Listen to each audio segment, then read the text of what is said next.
welcome to Bethan's Kitchen and Garden. Today I'm in the garden for probably quite a short amount of time as it's been raining all day, and I've just rushed out to film this vlog so I can show you the changes that I've made around my garden, which haven't been that much because the weather's not been very good, but I shall show you what I can as we wander around. So I'll just do a quick pan around to show you how the garden is looking at the moment, and then I'll walk you through what I've managed to do and sort of like where I've roped out and everything. So if we come over to this bed here, ironically this bed will be in the shade for the majority of the summer.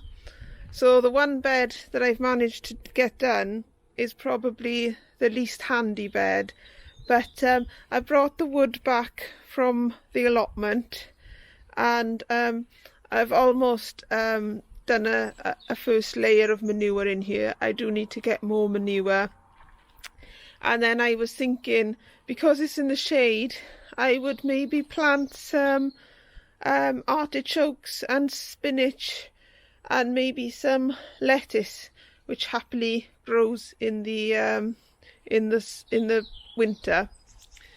And then here, I haven't marked this out yet, but there will be another bed coming in line with this one that will come out, probably mimicking the step, so there'll be a lower level and then a higher tier there. And then this is where my crates will go. There's one already in position there, but the ground slopes down a lot, so I need to raise that crate up so that it all sits nicely level.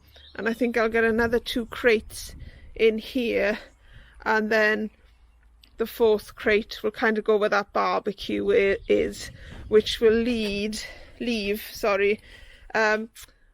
a pathway all the way down to my greenhouse, so I can come out from the conservatory doors and just walk all the way down to the greenhouse. And then this area over here where these patio slabs are going to be will have fruit trees in, very much like those ones down there. It'll kind of mimic the ones down there, but I'll show you them as we get there. There's going to be a little sort of triangular bed this side of the patio slabs, and the same the other side of the patio slabs. And the reason for that is I need to leave a walkway to the gas tank that's in the ground, so when the men come to fill it, they can see it from the gate, as they always need to see their lorry when they're filling the gas. So I have to leave this pathway down here, which is really annoying, because instead of having a lovely rectangular bed that goes all the way around there, I've now got to make a really odd shaped bed here and an even sort of odder shaped bed here, because this gas tank swings around, so it doesn't even lift. You've got to like lift it up and then it'll swing out, sort of pivot around there. And so I need to leave this bit free for it to pivot around. So I'm thinking at the moment I'm just going to put in a long rectangular bed there, and not have anything here. I might just leave this bit here to put pots on, so that if the men do need to move it for any reason, I haven't gone and put a big bed on top of it. One of the things I have managed to move from the allotment are my tayberries. I did that this week. I've got 3 tayberries. Well, I moved the 3 that I had. So there's 1, there's 2, and there's a 3rd at the bottom there. And on the ground here is a post which I just need to like knock into the ground essentially. So there'll be a post there and a post the other side, and then one at the end which I'll run strings along to tie in the tayberries. And this sleeper is going to move back a lot, so I'm kind of waiting for the daffodils and the tulips to die down. Probably about May time this will happen, so I can then move those bulbs. And there's a clump sort of near my foot here as well, so I will then be able to move these and then be able to move the sleepers back a bit, so then I have a pathway from here to about sort of there. If I come over now to my fruit trees, I've still got another 3 to move, which is really vexing me because they have come into bud. So I'm not sure how beneficial moving the trees when they're in bud are, but I've got to move them, so move them they will. And I've been waiting for more of this wood to come. I've been waiting for money so I can buy more of this wood just to continue the look and the feel of it. So these trees here, I've just passed the cherry. This one is a pear and this one is a plum. And over here is my other pear tree, which I've moved for about 2 weeks now, and that sort of really has settled down. I've just got some colourful primroses in there, and just some daffodils along there, just for a bit of colour. And I'm hoping to, over time, put in a flower bed along here, so there'll be loads of colour all through the year.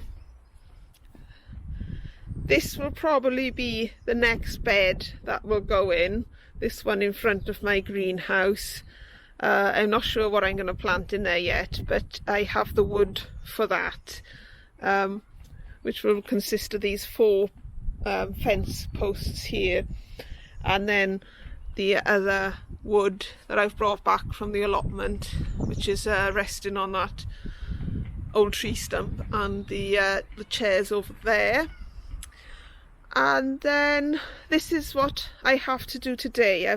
This is the timber that arrived on Thursday, and I cut it all up yesterday to the measurements that I need, and now I want to preserve it with some wood preserver before I build more of the container pots for the fruit trees.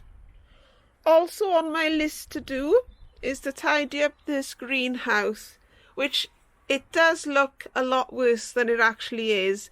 I've got a lot of things waiting on other jobs before I can do it. So for example, this compost, once I've filled that bed I just showed you with manure, then all this compost can go to fill that bed.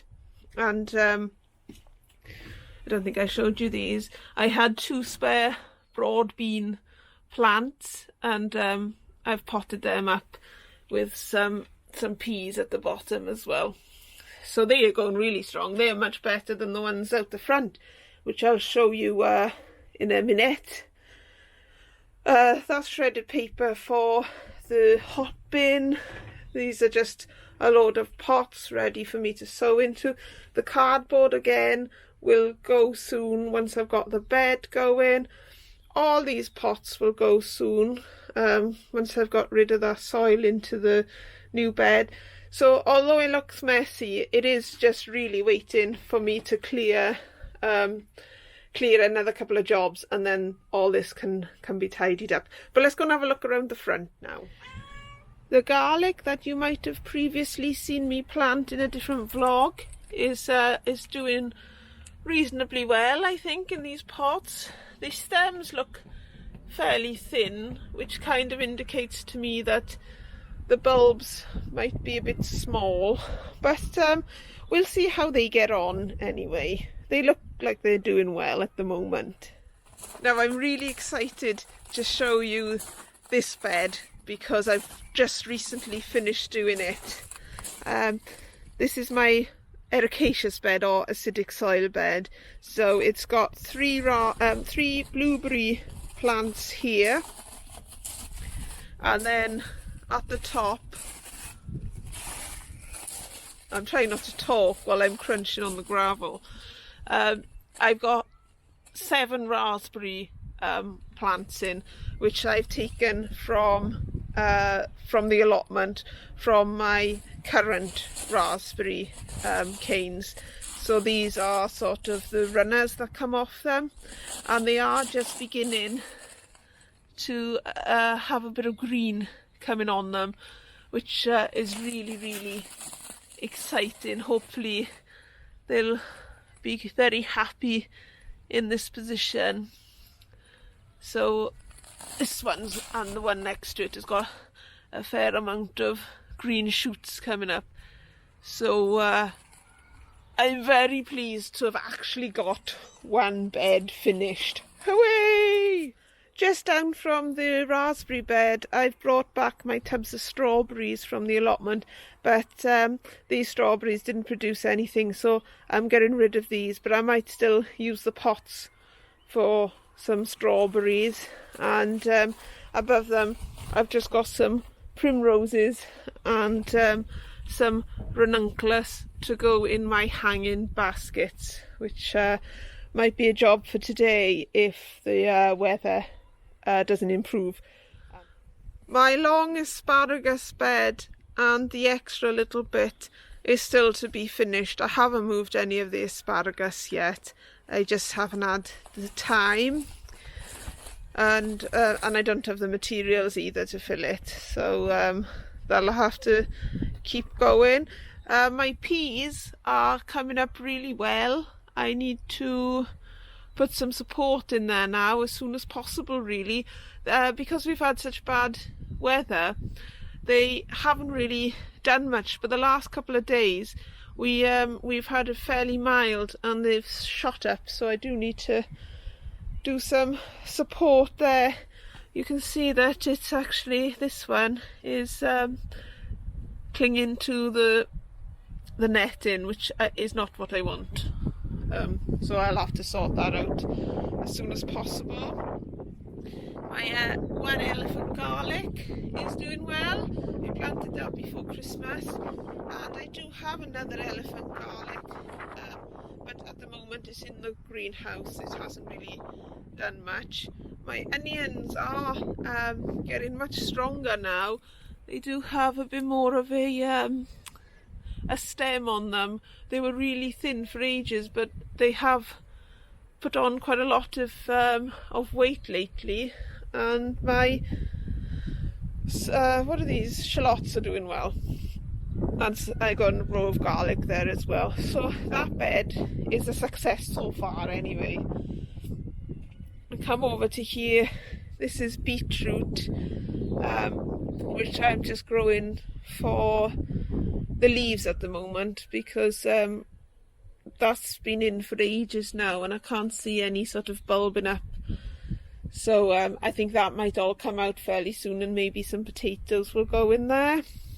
Again, I got some garlic, but this bed is not doing that well. I've got my broad beans, but again, these broad beans are not doing hugely well because they've just been flapped around a lot in the wind. So I'm not quite sure whether to keep these going. There's one over there, well there's a couple over there that just, the stems just look too spindly to produce anything. So they might all come out, and I might plant some more broad beans in their place.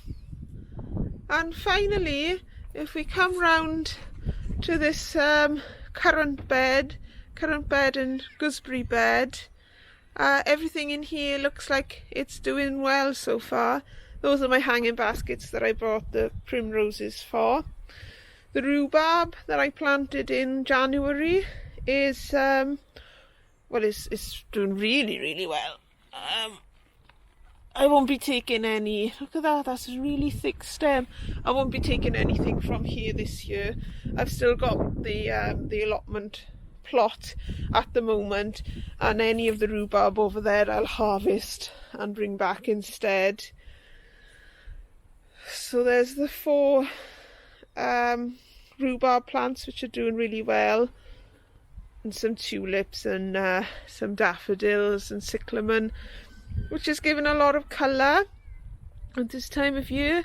And here is the red currant bush, one red currant bush here, which has started to bloom, and the black currant bush, nothing is happening on there, but there are buds happening. So if I just walk up this way, got some more, that's red currant bushes going strong. This gooseberry bush is just beginning to come into bud as well. Another red currant bush, and then this gooseberry bush as well, that's doing really well. I think this is an early variety. I'm not quite sure what variety that is, as it was here when we moved in. And this is my Gooseberry, which is coming into leaf now. And then I've got a sort of like this blank little patch here, which is where I'm going to move my grapevines to. So that is a job that needs doing imminently. So that is what has been occurring around my garden since I did the last update. Like I said, I was hoping to be further along than I am now, but it's not always the way with gardening. I don't think I'll ever be ahead and where I want to be, but I am pleased to have at least moved those 4 fruit trees, because I was beginning to get a bit anxious about moving them. So I just need to crack on now, build those last container pots and move the other 3 apple trees, and then I can get on with moving the asparagus and the grapes, and then hopefully everything that I need to move will have been moved by the time it needs to be moved in. So that's it from me for today. Thank you for watching, liking and subscribing if you have done so, and thank you for watching if you haven't. I hope you're all having a lovely weekend, and I'll catch you on the next one, which will hopefully be me harvesting over the allotment and showing you what that is looking like at the moment. So all I can say about my tour today is lovely job.